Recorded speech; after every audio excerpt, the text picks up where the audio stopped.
All right. Welcome, everybody, to the Millennial Think Tank Hangout. Uh, my name is Joe Cardillo. I'm kind of sitting in for Amy, who is our normal moderator. And then Samantha will be co-hosting with us. Hessie Jones is here as well.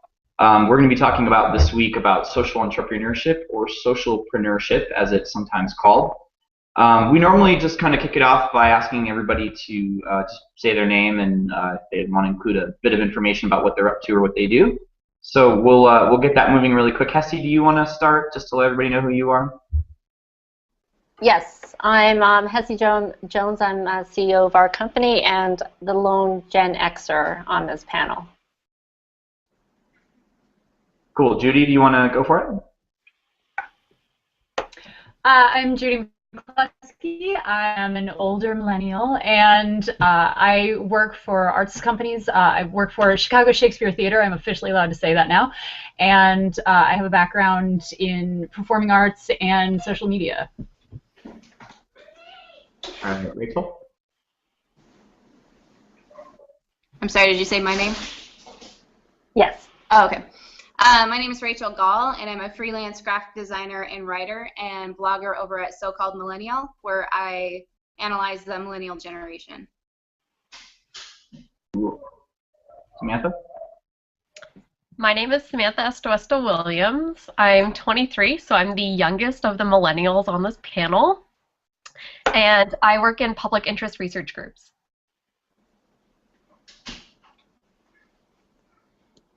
All right, Jillian? Jillian, you there?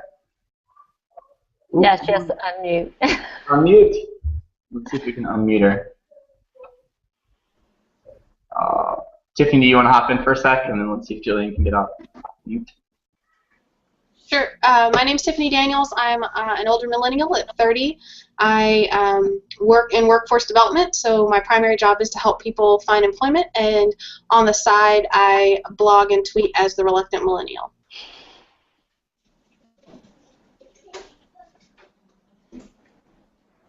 Jillian, I think we got you now, right? Yeah, I got my mic on now. I'm Jillian. I tweeted one Jillian. I am also an older millennial at 32. I have a background in SEO, social media, blogging, and what have you. And I feel like I represent the general umbrage of the group. Firecracker. And I'm Joe, and I'm 30. And I work for a journalism startup, and I also do content growth analytics for startups, that sort of thing. So that's the crew. I wanted to just for a quick second just take a moment. I'm sure you all noticed the date, September 11th. So just wanted to say that as every year, of course, folks out there who've been affected by what happened in New York on September 11, 2001, certainly are in our thoughts, as are their family members and folks that they're with. So, great. So let's sort of kick off the hangout by talking a little bit about the topic. I wanted to just kind of set the stage for a moment, and then we'll sort of dig right in, and Samantha's going to kind of help out with this part of it. So we're talking about socialpreneurship, and it's a bit of a kind of amorphous term. In the context of this hangout, we're sort of talking about products and services or businesses that are really built from the ground up with social impact as a direct part of how they build, what they do. So it's not just something like CSR or brand ethics, which we've talked about in the past. It also focuses really on looking at social impact as part of the return of a product or a service. And Samantha, do you want to hop in? I know you had an example that might be sort of good to kind of illustrate that, and then we can sort of dig right in. Definitely. So the example that I'm going to be discussing is 10,000 Villages, which is both has like U.S. and Canadian sites. So it's one of those really North American-based companies. Now, how they operate is that they're in conjunction with a group called MCC, which is the Mennonite Central Committee. But the way that they operate is that they buy goods that are made in areas like Vietnam, Bangladesh, the Philippines, that sort of thing, buy them at full price and then sell them in their stores. And the way that they operate is that if they have a sale or a promotion, they've already paid full price for the product so that the people who make it don't have any effect on their own economic growth. So they really have put that social side ahead of the economic prosperity of their company, even though the economic growth is still one of their pillars. Yeah, that makes sense. So that I think that hopefully kind of helps frame the conversation just a little bit. To sort of just hop right in, you know, we talked a little bit about, Samantha, we talked a little bit about kind of like the concept of doing good in general and what that means to people. And so I wanted to maybe just start with that kind of basic question and throw it out there. And I'm going to pick somebody because I've learned from Amy that you can't just start the hangout with just a random question and see if somebody wants to answer it. So I wonder, Tiffany, maybe you can start. The question I was sort of thinking of to start was, how important is paying it forward to you personally?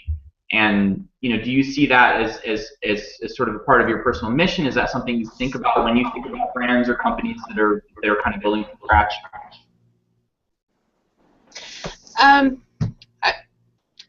would love to say yes in all circumstances, but if I was being completely honest, the only time that I am mindful of that is if it is a purchase that is a desire and not an absolute need. Again, that's probably not a terribly popular opinion. I worked at a PR firm and represented companies that were, for instance, you know, very green and very healthy and had lots of programs. But if their product didn't work as well as Clorox, if I was cleaning my home, I probably was still going to go for the brand that I knew and trusted to work. When it is not a necessity for me or a basic need kind of thing, and it's more of an elective decision, then I will take those things into consideration. But I can't honestly say that it is something that I do on a regular basis. Because sometimes, or I shouldn't say sometimes, but a lot of the times those particular companies have wonderful missions, but the products themselves may be more expensive. If they're not, then that's a different world, but a lot of the times they are. Yeah, and I think that's an important point, because especially when we talk about purchases, if cost becomes part of the consideration, then it's almost a no-brainer. Is that right? Like, and it's not necessarily now an ethical decision as much as it is like when you talked about basic needs, it ends up being more price sensitive than anything else, right? For me personally, yes. If it's something, especially as I think back to, you know, a few years ago when I was making less money, it wasn't always top of mind for those things. It was, let me take care of my basics, and then as I look at more elective decisions, then I will take into consideration more of the company's mission and history. Yeah, that's interesting. Does anybody else want to sort of hop in on that part, like the paying it forward? Or, I mean, we were talking in chat about sort of, does social impact make a difference in how you see a brand and what they do?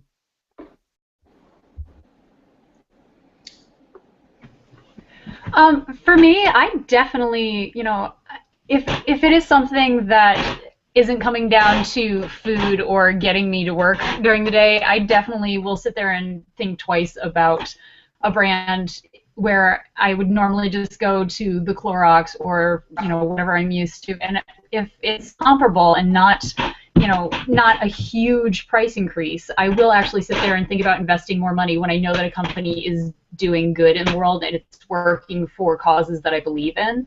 I definitely pay attention to companies that you know, pay decent wages, that have programs that give back to, you know, we have a great program in the place I'm working right now that does a whole thing with the inner city schools, and I ended up working for them because I bought tickets there instead of at another theater that was doing similar sort of shows because I liked what they were doing. So I definitely pay attention to that sort of thing, but I do think that Tiffany has a point that for certain things, and I guess for me at least, there's kind of a range of where does a price change flip the social conscience portion of my purchase decision. Yeah, that's really interesting. I mean, certainly there probably is a price moment for everybody, right? I would think, and you know, that's influenced by history and ideals. And I mean, I literally just had this experience today, which I didn't even really think about till right now. So I use Comcast for internet because I work on the internet and it has to be really fast. And I was sort of aware of this, this startup that does like internet here, basically broadband here in Albuquerque, but I never really looked at them in a heavy way. And then somebody said something to the effect of like, oh yeah, part of what they do is they take part of their profit and they put it back into building infrastructure, better wiring in Albuquerque. And I called them right away and was like, yeah, this is something I heard. I just wanted to check on it.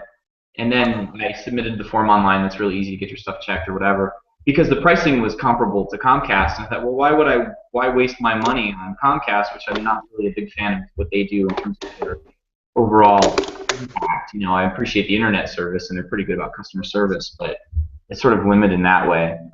Do other people have like that kind of weighed out experience that Judy was talking about? Like, okay, I'm sitting here and trying to kind of decide, is the price worth, versus the ideal, that type of thing? Kind of like what Tiffany was saying. I think she was just really honest. Like, your first, what's on your mind as a consumer is that you just need a product that works and fills a need. And sort of what Judy was saying is, I think it is an afterthought of, wow, this company is also doing really good things.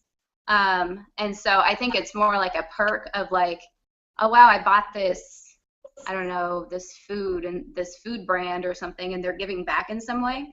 It's like, oh, that makes me feel really great. But there's part of me, I don't know if it's cynicism, but it also sort of feels like that is sort of consumeristic. It's like not necessarily doing it out of the goodness of my heart as much as like, wow, that's the payoff of, like, I feel really good now, which isn't, you could argue, isn't necessarily a bad business model. If people are trying to make a difference at the end of the day, sort of taking advantage, I guess, in some ways of the consumeristic mindset we have and using it for good. But I want to throw out a, Joe, I apologize. I want to throw out a more general question to you guys, just because it seems a lot more prevalent these days that there is this higher consciousness of trying to do good. And it may not necessarily be a millennial thing, but maybe it's just a current mindset. And it's something that I don't think really existed when I was your age. So I'm trying to understand, like, why now? Why now, and why not before? Because I mean, it's kind of always been there in the background, but I'm wondering, is it information, access to more information that makes people a lot more conscious of this information, or what? I actually think that. Sorry, Julie, go ahead. Go on. I feel like that it's kind of a combination of more information and kind of less of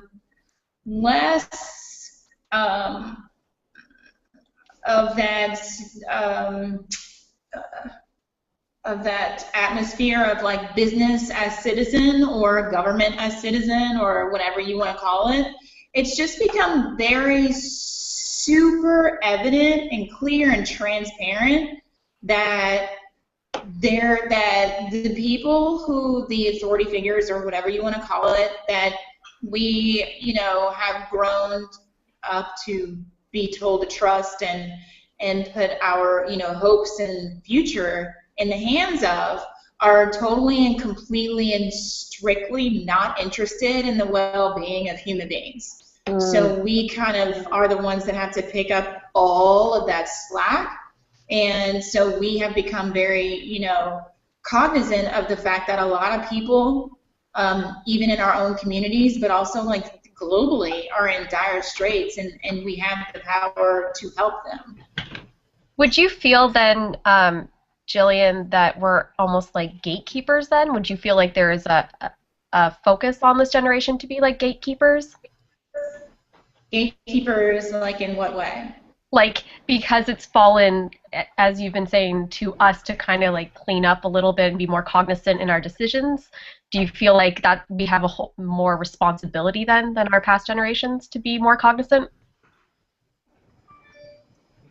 Well, yeah. I mean, I feel like we have a responsibility that maybe wasn't as evident to past generations.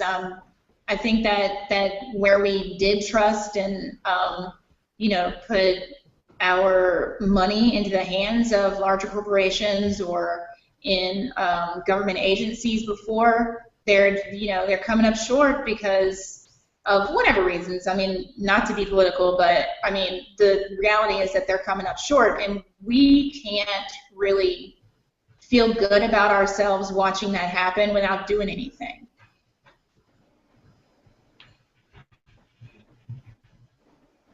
I wonder if like, do other folks sort of feel that same level of cynicism about kind of what millennials have been saddled with? I definitely think that, well, I personally feel this way, and I definitely know of other people I've had these conversations with, and this mental shift, I guess, that I perceive, at least from my parents' generation to mine, where you don't expect the herd to necessarily take care of you or each other, and you can't sit there and just kind of trust that the majority is going to do what's right. This personal responsibility, I think, is also kind of the same area where we get the label of being entitled, because there's this idea that hear me out. There's this idea that you've got to go and get yours, but it's also the flip side of it is you have to go and be the one who's going to be responsible for change in the world that you want to live in. You have to be the change you want to see. We've heard that a million times, and I really feel like this generation takes it much more seriously, and I definitely feel it goes hand in hand with the distrust of larger institutions and the way that things have always been. And I definitely think that is reflecting in our purchase choices and our brand loyalties at this point, with the way this have to be transparent much more than they did in the 50s. Nobody wants a hard sell anymore, and I think that social responsibility is getting touted more because rather than having the bad stuff come out about your company, why don't you be proactive and give back, take in that personal sense of responsibility and show what your people are doing to make the world a better place, and people will get on board with you. Right. I think one good example of that, I'm thinking about this, Judy, is like there's a friend of mine that wrote a book about responsibility from a government standpoint, like you say. In Europe, for example, women's makeup, right? There's a lot of makeup that they will not allow into market because of the kind of chemicals are in it and the cancer-causing stuff that's in there, and yet the same type of makeup, it bypasses the FDA in the U.S., right? The standards are very strict in Europe, and yet it's a lot more lax in North America.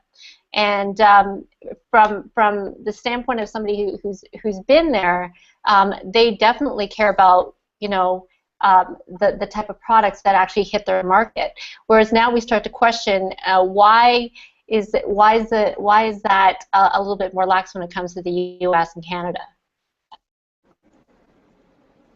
I don't know if you've heard about that, but I mean it's pretty clear. Like the standards of it's makeup, it's food, it's an amazing amount of stuff that's in product that bypasses the FDA all the time, and I don't know why. If it's do you feel that? Go ahead, Judy. Sorry. Do you feel that the American Canadian consumers have to be more savvy? I mean, I don't have a huge comparison basis. I don't go shopping with my European friends too often. But, I know that I personally spend a lot of time reading. All right, we'll pretend that it's research, but it's me wasting time on Facebook. And, you're reading things about how, the eggs that we have here have to be washed because the chicken farms are kept up to the same standard that they are in France and different things like that. And all of a sudden I find myself, going, all right, well, maybe I need to be getting eggs that aren't just free range, but they also need to be coming from a place that doesn't wash these, natural protectants off their eggs. And it seems to get a little overwhelming at a certain point. So I'm going to talk about FDA and food health and regulation laws for a little bit. I'm ready for some Samantha-level research information. So essentially when the Fourth Amendment started being used by corporations to deem them as people, that means that we started changing a few of the laws when it came to like how you actually process food, and depending on how much is allowed within food processing, that wasn't allowed before in the same way. So this is really disgusting, but you're allowed a certain percentage of human flesh within your products and still be approved by the FDA because like it's approved. And the way that they said that was like, you can't control if someone gets cut in a food processing line, and you can't control if this happens. So this is it is a standard set because of precedents in laws that favored corporations over health regulations that have led us to this point. So please wash all your food. And I'll add a small on the machinery. I'll add a small research moment, which is I bought some vegan sugar a while back and learned in the process that charcoal, which is what they filter the sugar with, actually is made with animal bones from sort of mass processed factories. Crazy, right? I mean, it actually raises, like, both of those raise an interesting question. I would wonder what... Wait a second, wait. We have to go back. We have to repeat. You need to repeat what you said, like charcoal, like the little nuggets for your grill? A lot of mass-produced charcoal includes like old mass farm bones from animals, and it's then burnt down with the charcoal, and then they use charcoal to filter certain things, including sugar. You should also check it to see how much of your gelatin is actually made, or what percentage of bone is in your gelatin, because there are cases where people have gone over the bone percentages in the amount of gelatin. See, that stuff scares the crap out of me. I mean, when you think about that, and maybe it's because it's going to turn the manufacturing arm on its head. Like, especially when you think about, like, even like the number of rats that are in some of these manufacturing places, and like I keep thinking about the rat doo-doo in my peanut butter, right? I've seen those. I've seen those on the Discovery Channel. We cannot talk about food anymore. You're not taking any more foods away from me. I'm going to eat the foods, so we can't talk about these anymore.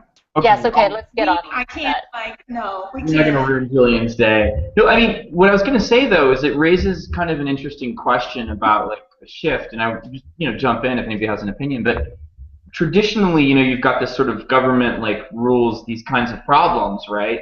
Food safety, cleanliness, etc.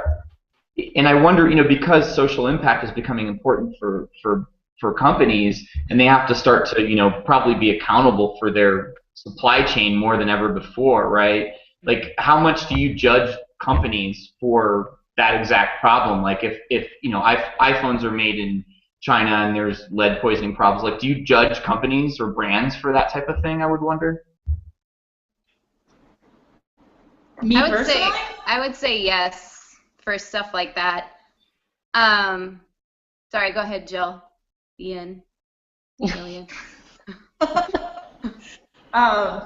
No, I just didn't know if he was asking me, like, personally, because I mean, I don't know, I can think of a couple of companies, but then, like, others, I don't know their full story. Like, you guys have given me some news just now about food. Like, who wants to eat poop peanut butter? Nobody. But how do you know who produces that? I don't. You know what I mean? Like, so, at the time when you find out about these things, you have like this moment of disgust and outrage, and then you're, kind of remind yourself not to buy that again. Don't tell me who makes that, because I mean, yeah, don't. I will judge. I mean, I'm going to judge about the peanut butter poop. Like, I'm going to. So. Yeah. So, Rachel, what were you going to say? I was going to say, I feel like we're sort of talking about two different things. Well, first of all, one thing is, I think it's what you were saying about too much information. It's like, once you hear about the rat poop and the peanut butter, you can't unthink that. Like, you can't forget something like that. And so I think that is part of the problem, is too much information. But at the same time, I feel like there's a difference between a business operating in a transparent manner and actually giving back to society. So one is, being transparent is you're not taking away from the consumer, but I think social entrepreneurship is like kind of like the 10,000 villages thing, is how is it actually giving back? And I feel like those things are a little bit different. I would say definitely if there's bad operations in a company, I definitely do pay attention to that, because I don't want, that's more of a personal thing. I don't want my health, to deteriorate or to eat something gross, or if there's something wildly unethical about what a brand is doing, I would say I probably would stay away from that brand. But as far as giving back, like if the brand is going out of its way to do social good, it's sort of like, it's more like an afterthought for me, like, oh, well, that's good, but I don't know that I actually do my research, because there is too much information to like keep up with stuff like that. So what about in the cases of companies that did something problematic and then changed their way of doing stuff? So like I'm going to bring up Tom's, which the shoe model actually got a lot of criticism.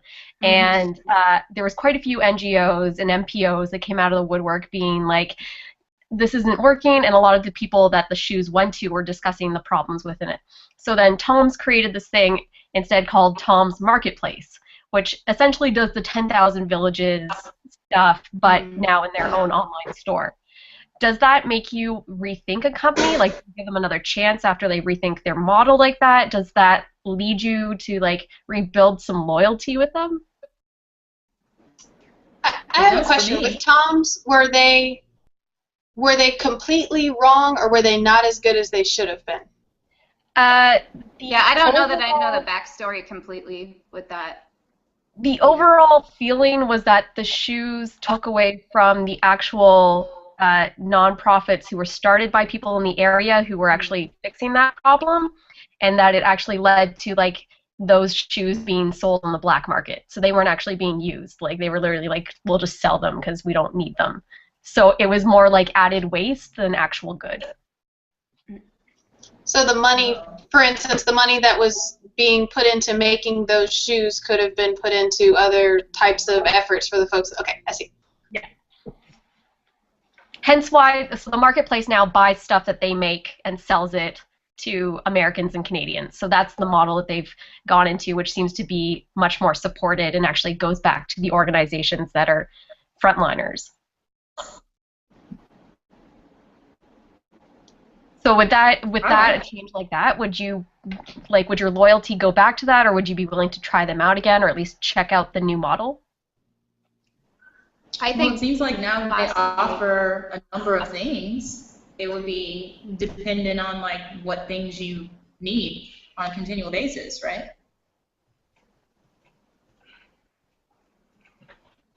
Yeah, I mean, I have a thought about it because, so the last startup that I worked for was a marketplace model, right? So it was client and designers, and we built a platform that would connect people to do work together. And I personally liked seeing really great designers get paid good cash to do what they do really well, because I like that. I think it's a good thing to do. And I'm also a person who buys design in some capacity for different businesses I have.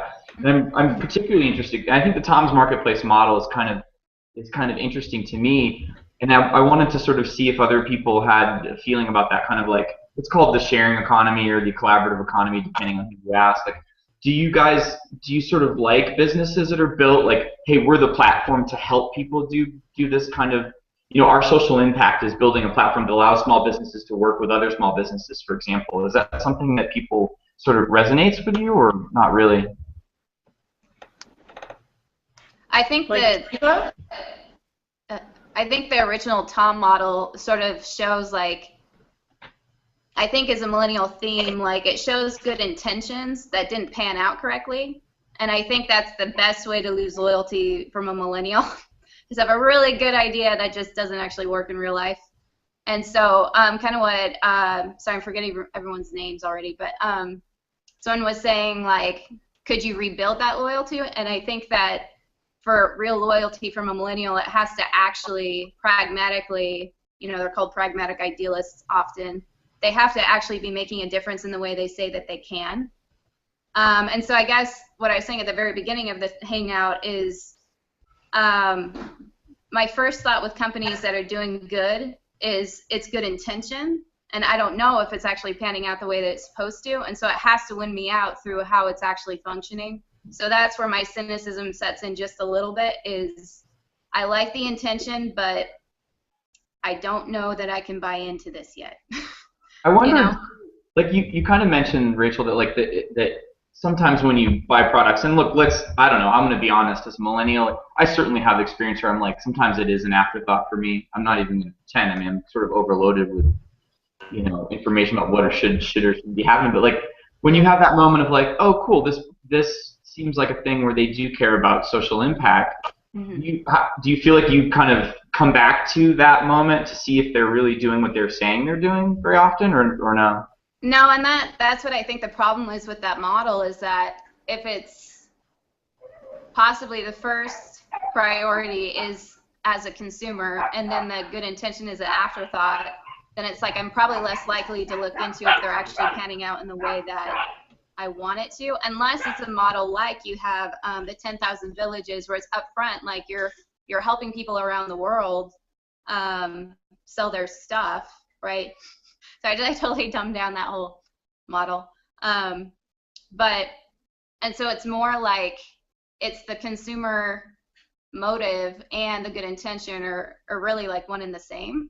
Whereas like if, I don't know, I buy a sandwich somewhere and it's like, this is going to go help someone somewhere, I'm very not likely to look into that, I think. So it really just depends on the brand, I guess, and the product.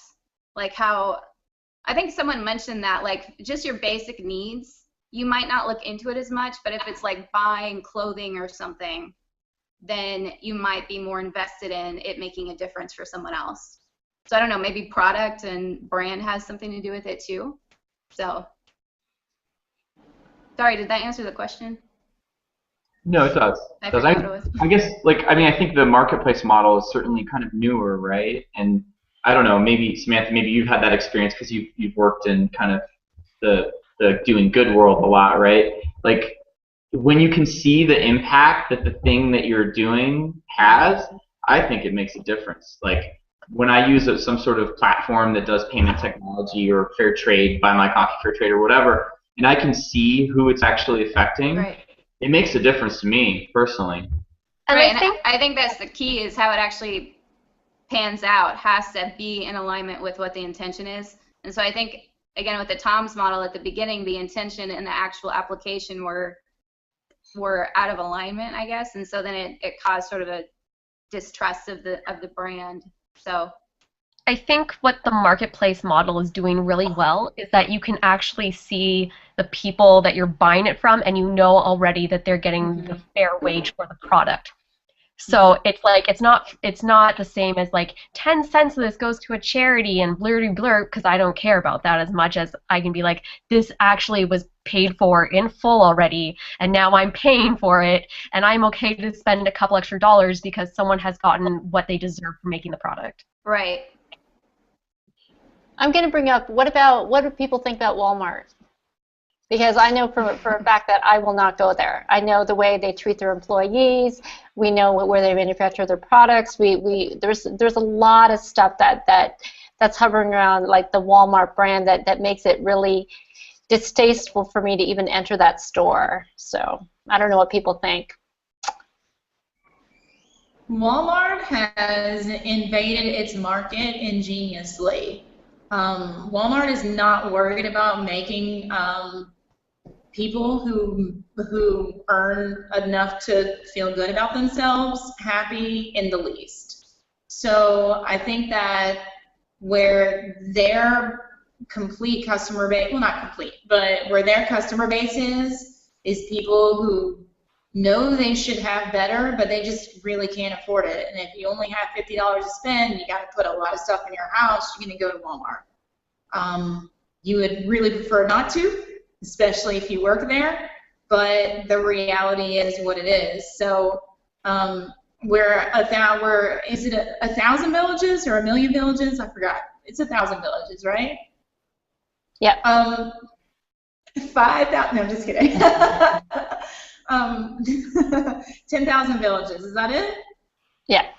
10,000 yeah. Okay, so where they're different, like that's immediately what I thought. They're like the anti-Walmart, because Walmart and Sam's Club, which is the same company, they force the provider, the producer, the whatever the word is, to sell to Walmart at as a lower rate or even below market wholesale rate, so that they can offer, that low price in their stores. Whereas 10,000 Villages will just purchase at the price that you quote, and then do whatever they need in their own stores to sell the products, so that they can continue to provide their service, or whatever. Walmart is a despicable company, but for those that need despicably low-priced items, it's a necessity. I wonder, Tiffany, you can hop in too, because I know you had a moment in chat, but I wonder what people think about, Walmart has some CSR efforts, right, of course, as all big brands do. I personally, when I think about Walmart, I think about the impact, not just on the supply chain in China, and I think it's somewhat documented, is the people who work at Walmart can barely afford to live. They can barely afford to shop at Walmart. If you look at some of the standard wage studies, and you look at kind of switching people off full-time to part-time so you can kick their benefits down, the social impact of Walmart, especially in some small towns, is really, really rough, and that makes me not go to Walmart. But I don't know if that's something anybody else has that experience at all, or. That's actually in a book. That's actually part of a book. If you guys have ever heard of Barbara Ehrenreich, and I'm not sure if I'm saying her name right, but she is kind of a journalistic novelist. I can't really think of the word that they use, but there's a term, and that's what she is. But she wrote a book in which she tried to live a life on minimum wage. And she worked at Walmart, and in an entire month she did not make enough money for her entire check to pay her rent. And that continued for the next month. And during that time she encountered deteriorating health and all the rest, you know what I mean? And people would be petrified to not work while they're sick, because they would get even less money, or they would lose their job. And the problem with that is that while that's awful, your paycheck can go further at Walmart, so they still keep their customers while treating their employees terribly. So it runs other businesses out of business. You guys already know this, and they cripple a town. So in a town that used to have a number of thriving businesses in it, you would in short order become a town where the largest business is Walmart. Tiffany, can you weigh in on that? You put some pretty strong stuff into chat, so I want you to allude to that in this. Which one? Sorry. Well, you talked. There's a couple of them. You talked about the low wages. You talked about the what's it called? The students as well. Well, Jillian was touching on it, and it kind of goes back to maybe even my first point about basic needs. As you're researching companies, for a lot of people, they have to consider, what their paycheck is and their basic needs, and if they can only afford to shop at Walmart to cover everything they need, then there's not really an option. But I believe a lot of people either outgrow or out-earn, however you want to think about it, Walmart. Not everyone. There's definitely people that make very wonderful incomes and shop at Walmart, and that's not really my argument as to whether they should or shouldn't. But I don't know a lot of college students that don't shop at Walmart. I don't know a lot of people that are struggling paycheck to paycheck that are willing to sacrifice something they need, or even a basic desire, to feel better about where they're shopping. There are some people that do that, but when you have limited funds and you're looking at what you can get for the best bang for your limited bucks, I think Walmart is still very much a heavy hitter for those individuals. And you can develop brand loyalty, whether it's considered loyalty or just normal. If that's where your family shopped, if that's where you've shopped for the last 10, 15 years, it's just easier. for people to continue the trend that they've been a part of. Last year and this year, there was a lot of data that came out about Walmart and their employees. There's a lot of part-time employment at Walmart, far more than the full-time employment, and that money does not cover a lot of people. Does not cover most people, and so there were reports and studies that came out that said Walmart workers were regularly on public assistance, and so you're looking at this immensely powerful and very successful business that is employing people in part-time jobs with limited wages that are then moving on to public assistance. On a business model, does it make sense? Sure.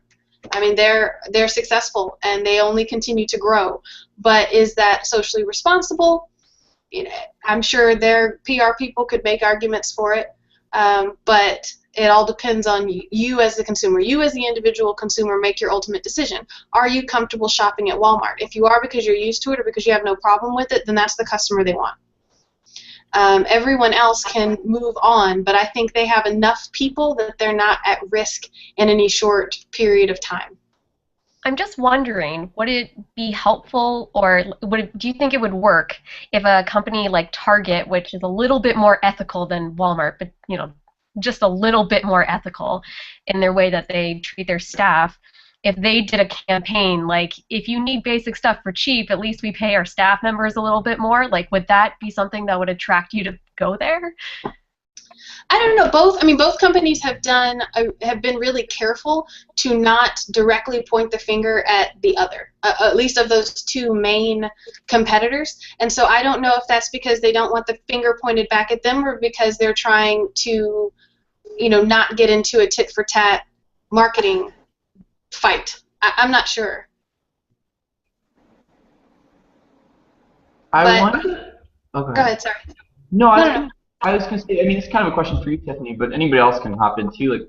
I wonder where does each person sort of draw the line? And we talked a little about necessities, right? And I think about some of the different stuff that I have in my life, and if I'm buying food, I have a certain kind of perspective on it.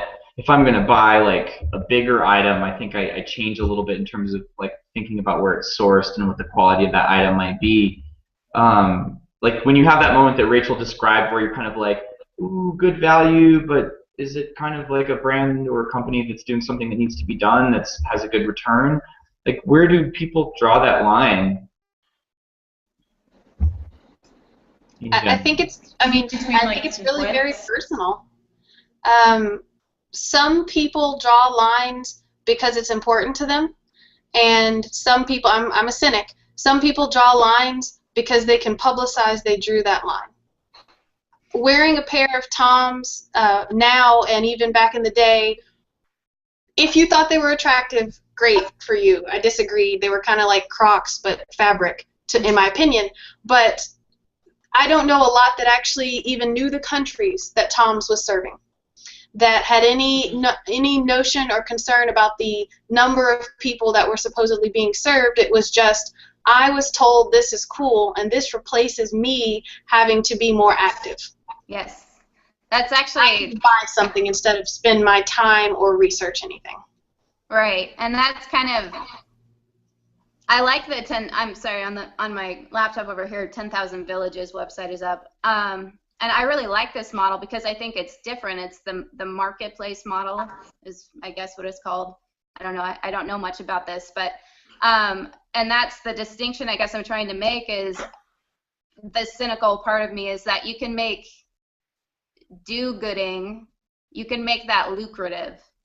And so as a consumer, I'm a little bit cynical when anytime a good intention becomes lucrative without it actually panning out to be a good thing. But I think there is a different model like the 10,000 Villages where it's more transparent. It's more like you're buying things to help someone. It's a very direct model, Whereas, like we were saying before, the first model of Tom's shoes wasn't as transparent and it wasn't as impactful as they would have liked you to think up front.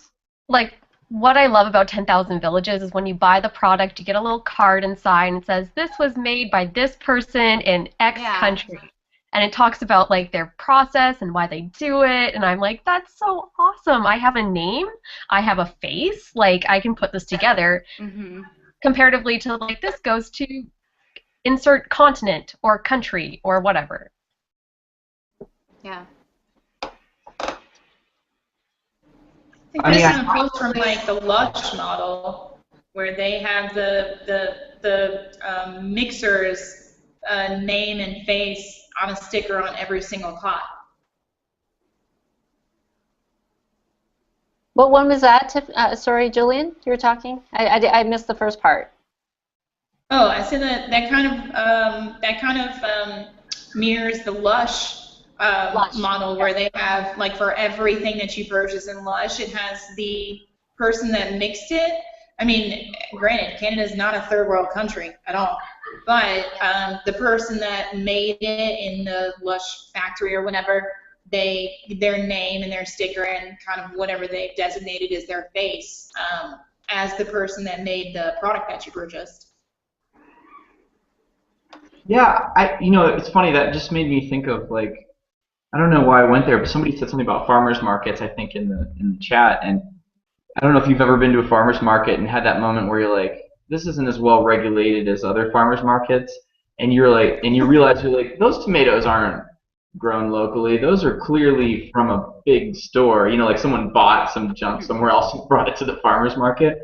And I personally have that moment where I'm like, yeah, I'm not going to buy that. Like. I think it's interesting. It's something that Rachel kind of brought up earlier, which I think about a lot, is like, I don't necessarily need to have someone be like a company being, I prefer if they're built from scratch that they have social impact as part of their brand, but I really get irritated is when they pretend to have that and clearly don't. That really drives me nuts. And I think Rachel brought it up earlier because it now becomes almost like a marketing tool to kind of put yourself in a limelight where you really don't fit, right? And I think it is up to consumers to determine like who is really doing it for the sake of altruism, or who's doing it as a marketing ploy to actually be perceived in a good light, right? And some of you guys, and for a lot of consumers, that they know how to distinguish those types of companies, but some of them don't. Right? So.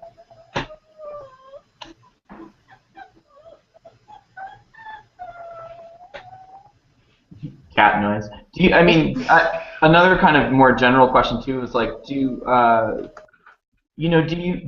people think that brands or companies like from scratch should they be responsible? Like, if you're a technology company and part of your world is lithium, and you build this product that goes off to make people happy, should part of your responsibility be to make sure wherever that chip is made that people's lives are okay and are fair conditions, or is that not even something to think about? I think there's companies that do a little bit more on the electronic scale that know that they need to have a cheaper product, and so think of ways that they can augment it a little bit to feel a bit better. And I'm thinking of Child's Play right now, which actually creates gaming controllers for people with physical disabilities, so that they can actually use regular consoles, but it's easier for them to use. And so the way that they do it is like, we're using parts that suck, and we know that, but we are also going to give these to so many hospitals to make it a little bit better, because it sucks. So I think like when you're in a shoehorned position like that, you kind of have to make a decision on how can I alleviate a little bit here, even though I know I'm doing something that's still sucky comparatively. I think, and I remember Kieran brought up a good example about Apple, right? And the components that actually go into it, and how they're actually where they're sourced from. Do you guys remember the details? I don't remember the details of it, like the actual Apple components that he was talking about, but it's the reason why some people don't actually buy Apple, right? So I mean that kind of stuff.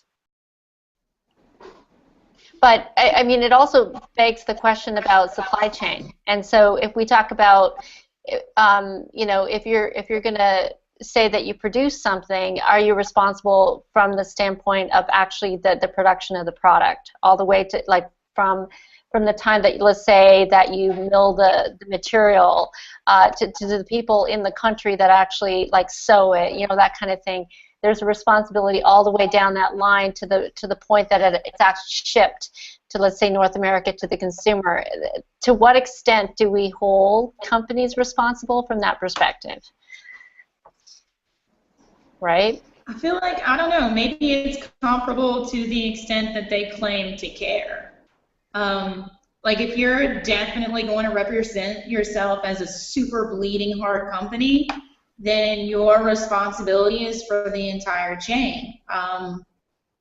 If you're going to represent yourself as a company that kind of likes it when people are happy, then I guess you're only responsible for your one factory. I don't know. But I think that's probably how that breaks down. Like if you promise to make, you know, people feel really great once they purchase your product, then like anything that they check on about you should make them feel really great. And if you promise to make them feel really good for 5 minutes, then your only responsibility is for that first 5 minutes after purchase that they feel really good. Would you say then, Jillian, if a company had in its mandate that they were doing something 90% ethical, and they said that we are doing everything like this and it's 90% whatever they're saying, comparatively to a company that says, we try our hardest to do this, would you be more forgiving of the company that is like straight up saying, like, we try, comparatively to giving a straight up, like, this is what we're supposed to do? I would probably be more forgiving to the company that says 90% of things that we do are amazing. Because really trying very hard, well, Ray Rice tries really hard not to beat women, but I guess he failed, you know? So it's kind of like, I can't really pick that up and throw you very far on your try very hard, you know, I promise. But if you're going to tell me 90% of the time, we are amazing. And I guess, I don't know, I would expect for the 10% of the time you would not be, you know, Ray Rice in an elevator, not to keep bringing that up, but maybe the things that you maybe the things that don't make me happy about you are things you know, truly can't control. And I can't expect for you as a business to control the entire universe to the point where you can provide me this one product that is perfect. You know what I mean? I don't know. I would respect more the disclosure that some things are going to suck about this you know, process or whatever, this product that I'm giving you, but you know, for the things that we can control, that's what we guarantee you is going to be awesome. I mean, it's kind of interesting. One of the things that, like, and I think about this a lot too, is this kind of like, I mean, look, I'm as inundated with information as the next person, and I definitely have the moment where I'm like, I don't have time to deal with this, or I can't figure this out, you know. Like, you know, if when we talk about transparency and visibility into kind of how companies actually do business, right, and how their products actually work, let's just for a second imagine that there was an internet world or whatever you want to call it, where you could just really quickly see and assess like companies built from scratch, like, oh, well, that one, you know, you could sort of understand their entire supply chain or whatever it is that they're doing, and you could make that comparison. Would that matter to you at all if that even existed? Would that make a difference? Yeah, I think that kind of goes back to the sorry, Jillian, I keep interrupting you. I'm sorry, I didn't get the question, so I'm going to listen to your answer. I think it kind of goes back to what we were saying before is, yeah, businesses being transparent, but what I kind of feel like Jillian was just saying before is sort of assessing the difference of what can a company control and what can't they. So I think the idea of being 90% good, it's like you can't control everything, but if they're not going out of their way to control things that they could make better, like what Hesse was saying earlier, like in Europe, they've already outlawed all of these different products, or not products, but ingredients and things. And here in the US, we're still waiting for businesses to stop using things that are bad for us. And so that is, I would say, a transparency issue where you can see, like, they do have a choice of whether they want to use certain ingredients or not, and that is a control issue that they can make better decisions. But it's like if something happens and like something outside of the company's control, it's like I'm not sure if that's an ethical issue. Is like no one's perfect, and so it's not 90% good. It's that you literally can't control everything. And so at least knowing that the business model is transparent and based on something good, I think I like to know that a business is ethical. I mean, for sure. You know what? But it brings up.